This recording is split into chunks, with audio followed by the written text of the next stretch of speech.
ایک بات کہہ کے میں آگے چلتا ہوں، یہ جتنے فتنے ہمارے دین میں آئے نا پہلے، یہ جتنی لڑائیاں ہوں، ہر لڑائی کے پیچھے کہیں نہ کہیں ایران کا ہاتھ نظر آتا، ہر لڑائی کے پیچھے۔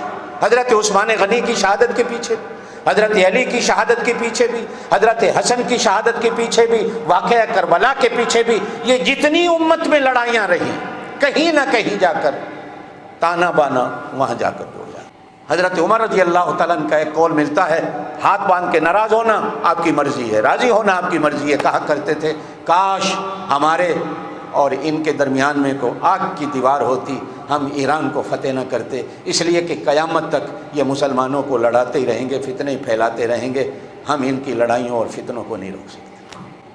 یہ عجیب چیزیں تھیں۔ خیر میرا یہ موضوع نہیں۔ جنگ یرموک آج بھی بغداد سے تھوڑا آگے نکلے تو وہ نقشہ پورا دیواروں پہ بنا ہوا ہے، جنگ یرموک کیسے ہو رہی تھی، کدھر مسلمان تھے، کدھر ایران کی طاقت تھی۔ اس وقت یہ سارا ایران تھا، یہ تو بعد میں بنے۔ ایک وقت تھا سلطنت عثمانیہ، ساری دنیا میں مسلمان ایک تھا،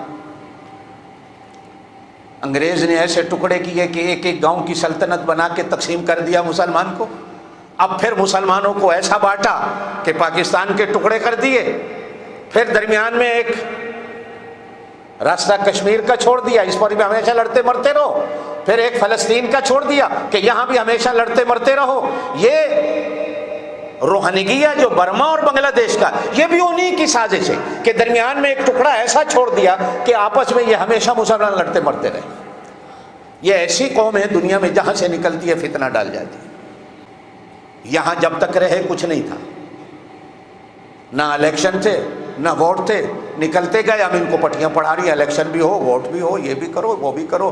نہ اس وقت یہ پروٹیسٹ تھے، نہ جلسے تھے، نہ جلوس تھے، اب یہ سارے ان کو پٹیاں پڑھا کے ان کو بھی اس لائن پہ لگا دیا۔ چمڑی گوری ہے لیکن دل کالا ہے۔ حضرت سلطان باؤ رحمۃ اللہ علیہ کا قول ملتا ہے تو پنجابی زبان کا لیکن بڑا عجیب ہے، فرمایا دل کالے کولو منہ کالا چنگا۔ منہ کالا ہونا پھر بھی گزارا ہو جاتا ہے، لیکن دل کالا ہو تو کبھی گزارا نہیں ہوتا۔ پاکستان بنے 70-72 سال ہو گئے، سفید چمڑی والے گورے سے تو ہم آزاد ہوئے، لیکن کالی چمڑی والے گورے کے ابھی ہم غلام ہیں، ابھی انہی کی اولاد نسلیں ہمارے سروں پہ سوار ہیں، ہم آج بھی غلام ہیں۔ میں حیران ہوتا ہوں کبھی کبھی ہم آزادی مناتے ہیں، کس چیز کی مناتے ہیں ہمیں نہیں سمجھ آئی۔